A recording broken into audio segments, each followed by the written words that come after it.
It's midnight and you're tuning into Nightline with me, Muhammed, Ahmad, Hamdan. The top stories. License suspension for petrol stations which allow foreign vehicles fill up RON 95. And Clerk in Basikal Lajak case sentenced to 6 years jail, fine.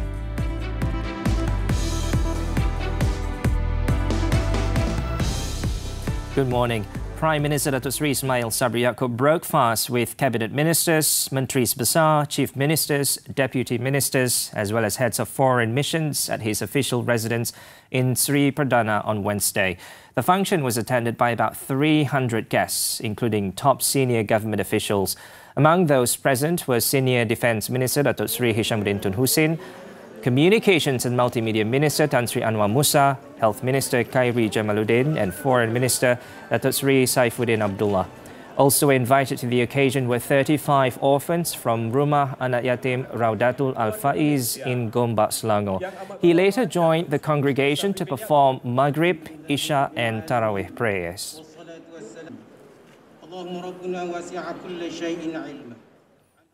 The Domestic Trade and Consumer Affairs Ministry has warned that petrol station owners who continue to sell subsidized petrol to foreign registered vehicles will face heavy fines and even a possible suspension of their licenses.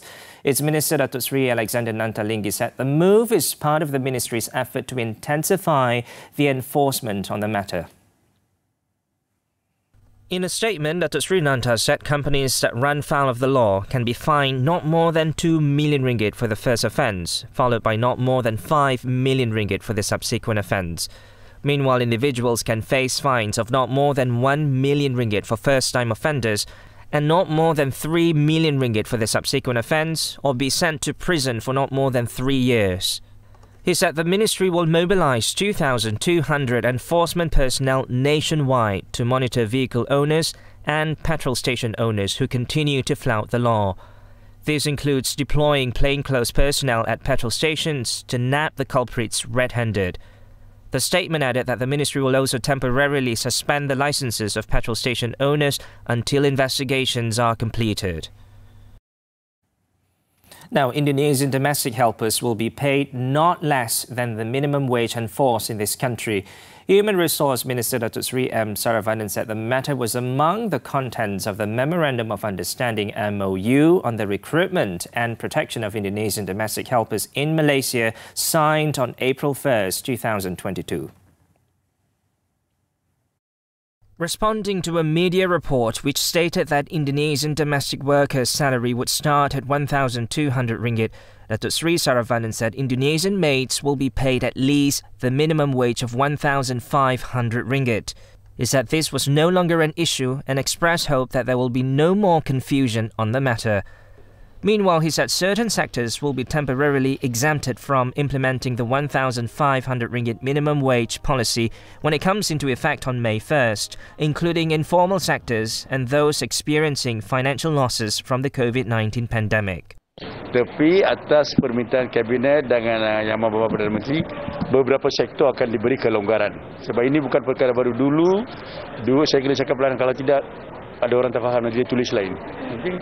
Dulu masa kita kali pertama memperkenalkan ke minimum wage tahun 2012, kita telah mengambil pendekatan yang sama di mana sektor-sektor tertentu kita bagi kelonggaran setahun.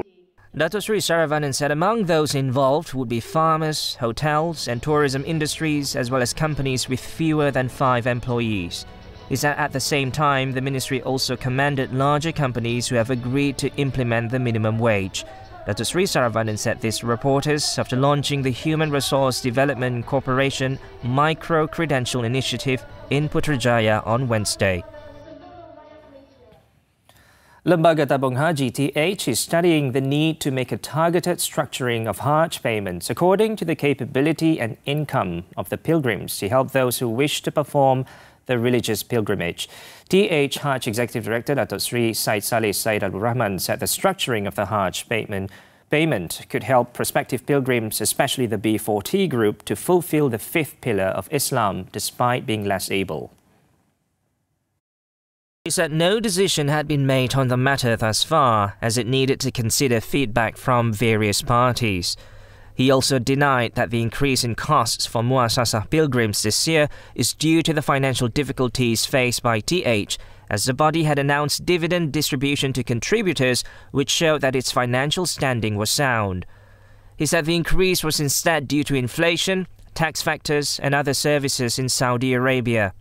On the estimated total costs and Hajj payment for this year, he said the matter would be announced soon.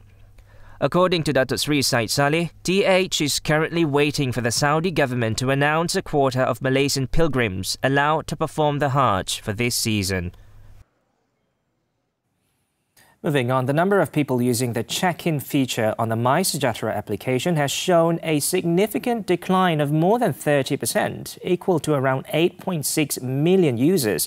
This is based on data recorded since March 25th, a day after the presentation by the Public Accounts Committee (PAC), which raised questions about the security of MySejahtera user data as well as the transparency regarding the development of the application. Data obtained from the Health Ministry's GitHub portal shows that the decline in use of the check-in feature was recorded in all states and regions at rates of between 26 and 49%. The number of check-ins recorded based on a 7-day average shows 3 states on the East Coast, namely Kelantan, Terengganu and Pahang, showing the largest decline apart from Putrajaya, Sabah and Kedah. 11 states also recorded a drop in check-in usage of more than 30%, which is the average rate recorded nationwide. MySejahtera registrations are seen to have recorded a declining pattern since the beginning of this year. Around 15 to 18 million registrations were recorded over the past week, compared to 33 million at the end of last year. The Public Accounts Committee had previously revealed that the app was developed without a contract between the government and the developing company. It also revealed that the Cabinet had approved the contract through direct negotiations to appoint a new company, MySJ Sdn Bhd, to manage the application. The construction of the East Coast Rail Link ECRL project has recorded overall progress of nearly 30% so far. Malaysia Rail Link Sdn Bhd MRL Chief Executive Officer Datuk Sri Darwis Abdul Razak said the percentage included construction works in 4 states, namely Kelantan, Terengganu, Pahang and Selangor. Keseluruhannya kita tidak menghadapi banyak masalah. Alhamdulillah banyak isu-isu telah diselesaikan dengan kerjasama yang baik daripada semua pihak, khususnya daripada kerajaan negeri yang terlibat. Kerja-kerja pembinaan terowong yang terutamanya sepanjang lebih kurang dalam 61.1 km di sepanjang laluan ECRL ini kebanyakan yang telah berjalan juga. Pembinaan terowong yang terpanjang di negeri Pahang akan bermula pada bulan 5 ni. He said the overall ECRL project along the 665-kilometre stretch was progressing well and was on track to be fully completed by December 2026. For Kelantan, he said the ECRL alignment is 43.86 kilometres, while the progress of infrastructure works has reached 21.58%, and the land acquisition process for the main alignment has been fully completed. The ECRL project, which will create a better, sophisticated and modern transportation system in the East Coast states, is expected to start operating in January 2027. The target of passengers is 5.6 million a year, as each journey involves 6 carriages capable of carrying 440 passengers.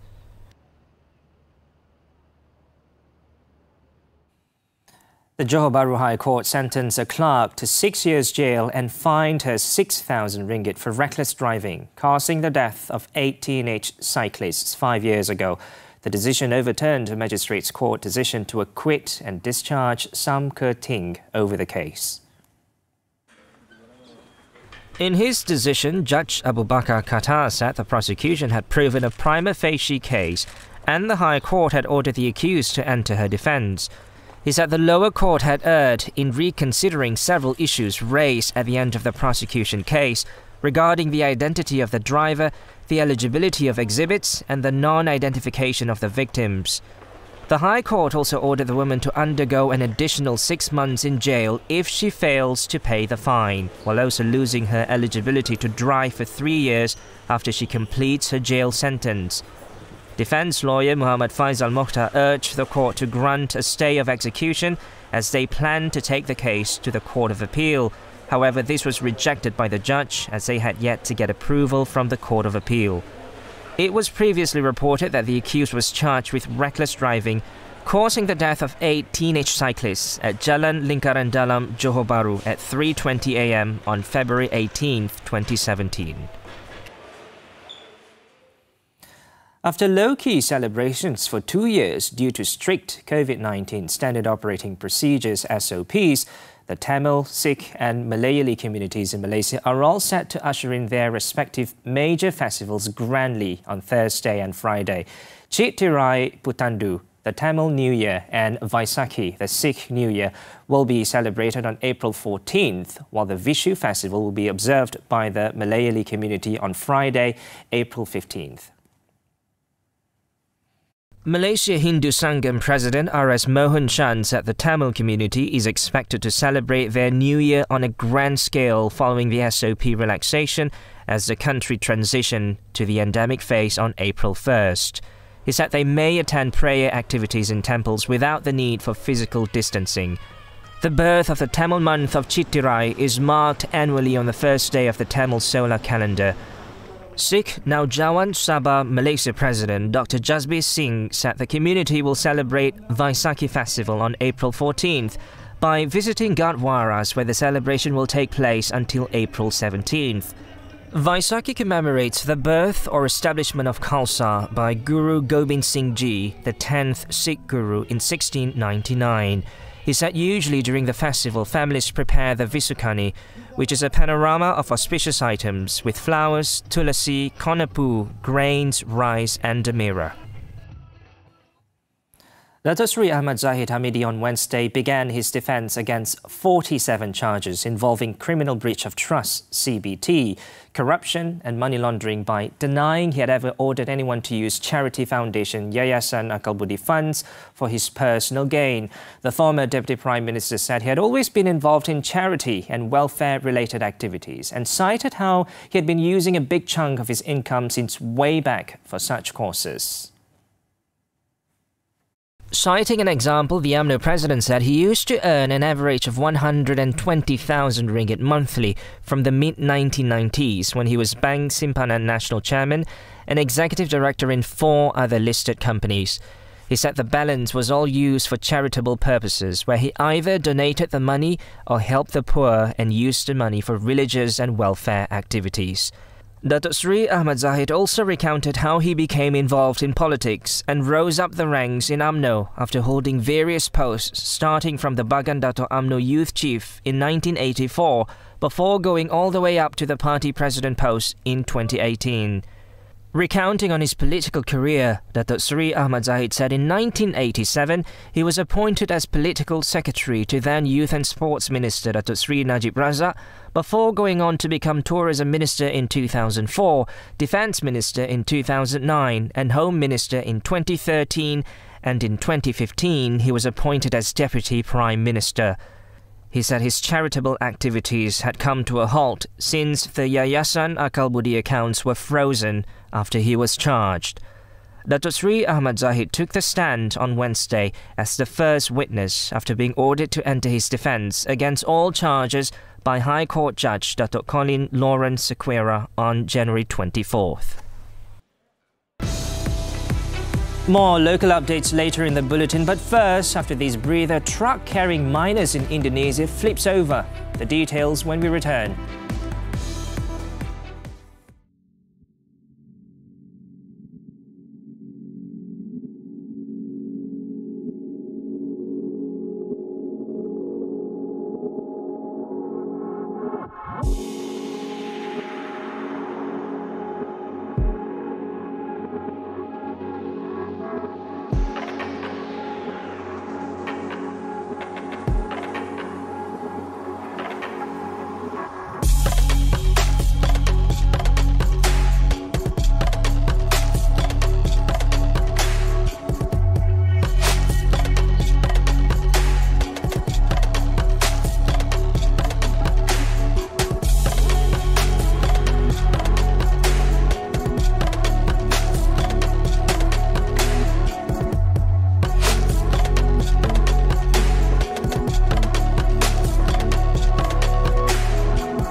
Welcome back to the Foreign Front. Russian Defense Ministry on Wednesday said 1,026 soldiers of Ukraine's 36th Marine Brigade had surrendered at a metal plant in the besieged Ukrainian port city of Mariupol. According to its chief spokesman, Igor Konashenkov, the Ukrainian forces who conceded included 162 officers and 47 female personnel. Ukrainian presidential advisor Alexei Arestovich, however, did not comment on the alleged mass surrender, but said in a post on Twitter that elements of the 36th Marine Brigade had managed to link up with other Ukrainian forces in the city as a result of a risky maneuver. Mariupol, which has been encircled by Russian troops for weeks, has seen the fiercest fighting since Russia invaded Ukraine on February 24th. The main Sea of Azov port is the biggest target in the eastern Donbas region that Moscow now calls the focus of its campaign, and if captured, would be the first major city to fall since the war began. Its capture would help secure a land passage between separatist-held eastern areas and Crimea, which Russia seized and annexed in 2014. In Indonesia, at least 18 people were killed and more than a dozen others injured when a truck descending a remote mountain in West Papua crashed into a cliff on Wednesday. According to authorities, a truck carrying 29 passengers was heading down a road in the Afak Mountains to the provincial capital, Manokwari, at roughly 2 a.m. local time when the driver lost control and crashed. It was said that the passengers were mainly miners and the truck, which was also carrying logs of wood and auto parts, was overloaded. A child was among those killed, with 13 others were injured and receiving treatment at a local hospital. Search and rescue teams said some of the bodies were seen strewn across the road, thrown out of the truck by the force of the impact. The police suspected that the brakes failed, which caused the truck lost its grip and the driver lost control. Sri Lanka on Wednesday urged its citizens overseas to send home money to help pay for desperately needed food and fuel after announcing a default on its $51 billion foreign debt. According to Central Bank Governor Nandalal Weerasinghe, Sri Lankans abroad should support the country at this crucial juncture by donating much-needed foreign exchange. He said he had set up bank accounts for donations in the US, UK and Germany. The bank also assured that such foreign currency transfers will be utilized only for importation of essentials, including food, fuel and medicines.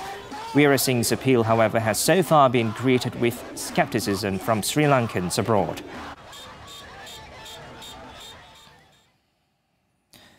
Pandemic restrictions such as mask wearing indoors and COVID-19 certificates in Greece will be lifted throughout the summer tourism period. From May 1st to August 31st, the public will no longer need to present coronavirus vaccination or illness certificates to enter indoor or open spaces. Wearing masks indoors will also no longer be mandatory as of June 1st, and students will return to class after the Easter break without needing to regularly present negative self-tests. Health Minister Thanos Plevris said the decision to ease restrictions was based on the epidemiological data and suggestions from experts. Authorities are also considering lifting the requirement of presenting a digital COVID-19 vaccine certificate to enter the country. It was said that all measures will be re-evaluated in September.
football, the Australian A-League Wellington Phoenix beat bottom place Perth Glory 1-0 on Wednesday to keep their hopes alive for playoffs. The only goal of the match came 3 minutes into the second half when Walter Gale Sandoval volleyed the ball home following a cross from the left side. The win takes the New Zealand-based club to 5th in the league standings. The top 6 qualify for the A-League playoffs. The UEFA Champions League now Thomas Tuchel criticised referee Szymon Marciniak after Chelsea's Champions League title defence came to a dramatic end on Wednesday as they were beaten 4-5 on aggregate by Real Madrid in extra time of their quarter-final tie. He said he was unhappy that Marciniak did not check a Marcos Alonso goal that was disallowed after a VAR review and that the referee was laughing with Real coach Carlo Ancelotti after the final whistle. I felt the little decisions also in the first leg and in the second leg today as well.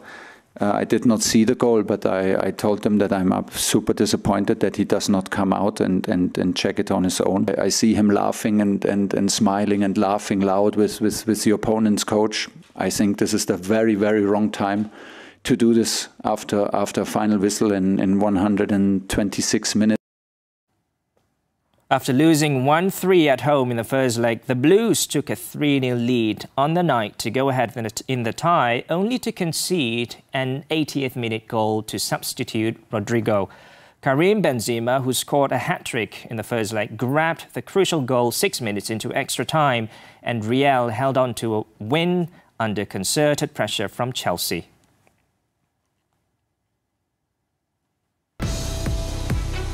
Still to come, father and daughter charged with murdering a 5-year-old girl.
Nightline continues with more local news. A 40-year-old trader and his daughter, a juvenile, have been jointly charged with the murder of a 5-year-old girl whose skeletal remains were found near a residential area in Seremban last month.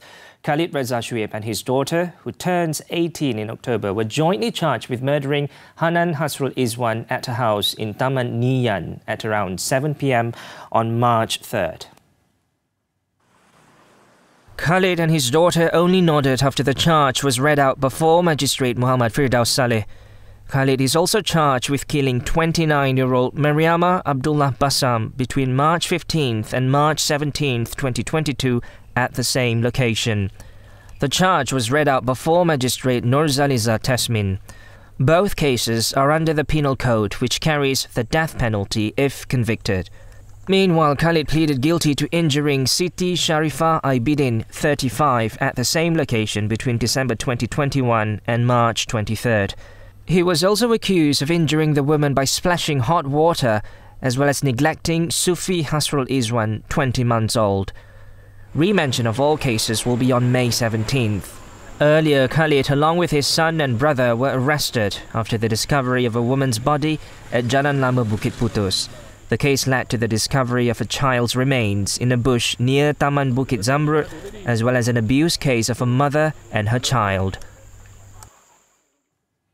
And in Pulau Pinang, a policeman who was detained in February last year for allegedly releasing Macau scam suspects was charged at the Magistrates Court in Georgetown on Wednesday. 41-year-old ASP Muhammad Azrim Abu Bakar claimed trial to the charge read to him before Magistrate Nur Melati Diana Abdul Wahab. Azrim, who was then attached to the North East District Police Headquarters Commercial Crime Investigation Department (CCID) as a senior investigating officer, was charged with disobeying directions of the law by failing to hand over 11 foreign nationals to the Immigration Department. The offence was allegedly committed at the North East CCID on February 9th last year. He was charged under the Penal Code, which carries a maximum 2 years jail or fine or both upon conviction. The court set bail at 5,000 ringgit with one surety and fixed May 18th for mention. At the same court, part-time driver 62-year-old S. Muniandi was also charged for abetting with Azrim to commit the same offence. He was charged under the Penal Code. The bail was set at 5,000 ringgit. The judge and all parties involved in the trial of the founder of Rumah, Bunda, who has been charged with neglecting and abusing Bella, a 13-year-old girl with Down syndrome, on Wednesday, visited the incident location at the victim's home, a condominium in Wangsa Maju, Kuala Lumpur. Sessions Court Judge Israelizam Sanusi arrived at the location at 10:51 a.m. The visit was to allow the court to get a clearer picture or view of the laundry room to better understand the incident, cited in the testimony of the fifth prosecution witness, 18-year-old Yasmin Naha Mahmood, a fellow Rumah Bunda resident. Deputy Public Prosecutors Zahida Zakaria, Zilfinas Abbas, Fazida Faik and Nur Aliana Shakira were also present. The 30-year-old Siti Bainun is currently on trial after pleading not guilty to charges of neglect and abuse under section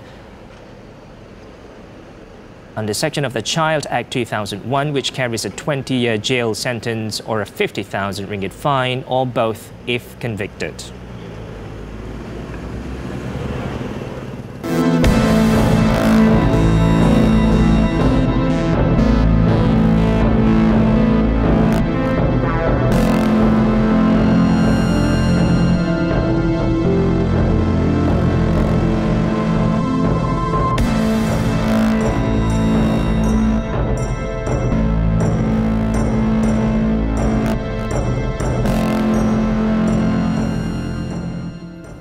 Now, from becoming the first female kayaker in the world to plunge 30 meters down Pacuno waterfall in Ecuador to taming wild and raging rapids, French woman Nuria Newman had to literally go to the ends of the earth to chase her dreams. And now viewers can see exactly how she faced up to the challenge in a new documentary by David Arnott, Wild Waters.